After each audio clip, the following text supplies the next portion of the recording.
নিফটিতে আমরা এই সপ্তাহে প্রায় 3.7% অর্থাৎ 819 পয়েন্টের মতন নিচে আসতে দেখেছি। যদিও বেশ কিছুটা রিকভার করে আমরা যখন উইকলি ক্লোজিংটা পেলাম সেখানে আমরা দেখলাম 2.2% অর্থাৎ 489 পয়েন্টের মতন নিচে ক্লোজ পেয়েছি। সেরকমই ব্যাংক নিফটিতেও আমরা এ সপ্তাহে প্রায় 2700 পয়েন্টের মতন ব্যাংক নিফটিকে নিচে আসতে দেখেছিলাম। সেখান থেকে বেশ কিছুটা রিকভার করে ব্যাংক নিফটি 2074 পয়েন্ট নিচে ক্লোজ দিয়েছে। তো এই নিফটি এবং ব্যাংক নিফটি নিয়ে আলোচনা করব। তাহলে ভিডিওটা শুরু করা যাক। আমি নিরুপমা, শেয়ার শেখো চ্যানেলের পক্ষ থেকে সকল বন্ধুদের স্বাগত জানাই।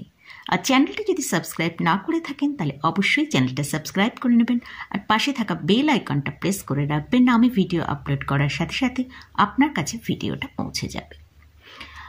আমরা লাস্ট উইকে দেখেছি যে আমাদের জেনারেলি আমাদের স্যাটারডেতে মার্কেট বন্ধ থাকে। তো বিশেষ কিছু কারণের জন্য আমরা দেখলাম স্যাটারডেতে মার্কেটটা ওপেন ছিল এবং সেখানে আমরা নিফটিতে দেখলাম স্যাটারডেতে ক্লোজিং যেটা আমরা পেয়েছি সেটা হচ্ছে 21,571। আর আগামী সপ্তাহে খুব ছোট্ট একটা ট্রেডিং পিরিয়ড আমরা দেখতে পাবো 3 দিনের। সেটা হচ্ছে 23 জানুয়ারি থেকে 25 জানুয়ারি, কারণ 22 জানুয়ারিও ছুটি থাকবে আর 26 জানুয়ারিও মার্কেট বন্ধ থাকবে। তো এই সপ্তাহে মার্কেটের জন্য কিন্তু খুব একটা ইম্পর্ট্যান্ট পিরিয়ড, কারণ বাজেট একদম সামনে এসে গেছে। এর ফলে আমি আমার আগের ভিডিওগুলোয় যখনই আমি মার্কেট নিয়ে আলোচনা করেছি তখন কিন্তু বারবারই বলেছি যে সামনে বাজেট আছে এবং ইলেকশন আছে, দুটো পয়েন্টকে কিন্তু বারবার আমি আপনাদের সামনে হাইলাইটস করেছি। তো সেই বাজেট কিন্তু একদম সামনেই এসে গেছে। তো তার ফলে মার্কেটে কিন্তু একটা বড় সেলিং আসার খুবই সম্ভাবনা আছে এবং সেটা আমরা চার্টেও কিছুটা দেখতে পাচ্ছি। আমরা যদি নিফটির উইকলি চার্টটা একবার দেখি সেখানে আমরা দেখতে পাচ্ছি যে আমরা একটা বড় রেড ক্যান্ডেল দেখতে পাচ্ছি উইকলি চার্টে। এই উইকে আমরা একটা বড় রেড ক্যান্ডেল দেখতে পাচ্ছি যেটা নাকি তার আগের যে গ্রিন ক্যান্ডেলটা আছে সেটাকে পুরো কভার করে ফেলেছে। তো এইরকম রেড ক্যান্ডেলকেই বলা হয় বেয়ারিশ এনগালফিং ক্যান্ডেল। তো এই ক্যান্ডেলগুলো যখন মোটামুটি তৈরি হয় তখন কিন্তু দেখা যায় মার্কেটে একটা বড় সেলিং আসার সম্ভাবনা আছে। এছাড়াও আমরা যদি লাস্ট 4-5 বছর নিফটির চার্টে দেখি সে সময় কিন্তু আমরা দেখব এই জানুয়ারির 3rd উইকে মার্কেটে কিন্তু একটা বড় সেলিং হয়েছে। তো কারণ এফআইসরা একটা তাদের বড় পজিশন এ সময় তারা সেল করে, কারণ সামনে বাজেট আসছে, বাজেটে কী রকম কী হবে সেটার জন্যে কিন্তু তারা তার আগে প্রফিট বুক করে তাদের অনেকটা পজিশন সেল করে চলে যায়। তো সেই জন্যে কিন্তু মার্কেটের জন্য কিন্তু এই উইকটা খুবই ইম্পর্ট্যান্ট উইক। অর্থাৎ এখানে হয়তো আমরা একটা বড় সেলিং এই লাস্ট 3 দিনে আমরা এই যে মার্কেটটা এই উইকে যে 3 ডেজ ট্রেডিং হবে সেখানে কিন্তু আমরা একটা বড় সেলিং দেখতে পেতে পারি। যাই হোক, নিফটির জন্য যেটা ইম্পর্ট্যান্ট লেভেল সেটা হচ্ছে 21,250। এটা ব্রেক করলে নিফটি নিচের দিকে ফার্স্ট সেটা হচ্ছে 20,926 আর নেক্সট হচ্ছে 20,637 পর্যন্ত চলে আসতে পারে।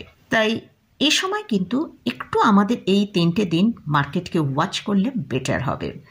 তাই যারা একদম বিগিনার্স তারা যদি ট্রেড করেনও অল্প করে ট্রেড করা উচিত, বা এই সপ্তাহটা ট্রেড না করে মার্কেটটা ওয়াচ করা আমার মনে হয় বেটার হবে।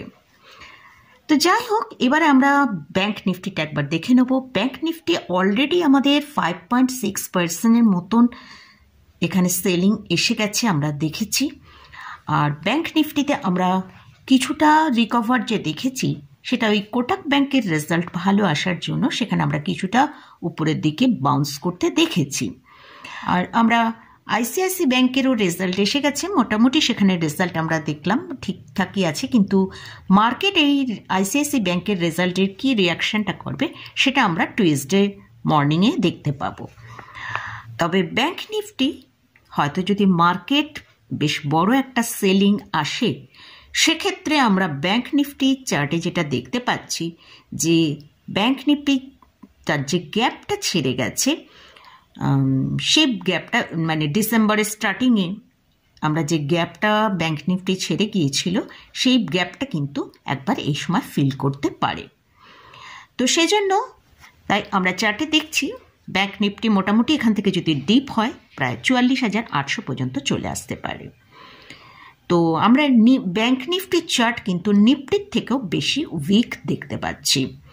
তো ব্যাংক নিফটির জন্য যেটা ইম্পর্টেন্ট সাপোর্ট সেটা হচ্ছে 45,500। এটা যদি ব্রেক করে নিচের দিকে মোটামুটি 45,086 পর্যন্ত আসতে পারে, আর নেক্সট হচ্ছে 44,800 পর্যন্ত নিচে আসতে পারে ব্যাংক নিফটি। মোটামুটি এটাই গেল নিফটি এবং ব্যাংক নিফটি নিয়ে আলোচনা করলাম। তো আমার ওয়াচ লিস্টে আমি এ সপ্তাহের জন্য কোনো স্টক রাখিনি, আমি শুধুমাত্র নিফটি এবং ব্যাংক নিফটিকেই ওয়াচ করব, কারণ কী ধরনের এই 3 দিনে মার্কেটে ট্রেড হয় সেটা একবার ওয়াচ করব। সামনে বাজেট আছে মার্কেটে, তাই একটা বড় সেলিং আসার সম্ভাবনা আছে। তাই কামিং উইকটা খুব ছোট্ট হলেও কিন্তু খুবই ইম্পর্ট্যান্ট একটা উইক।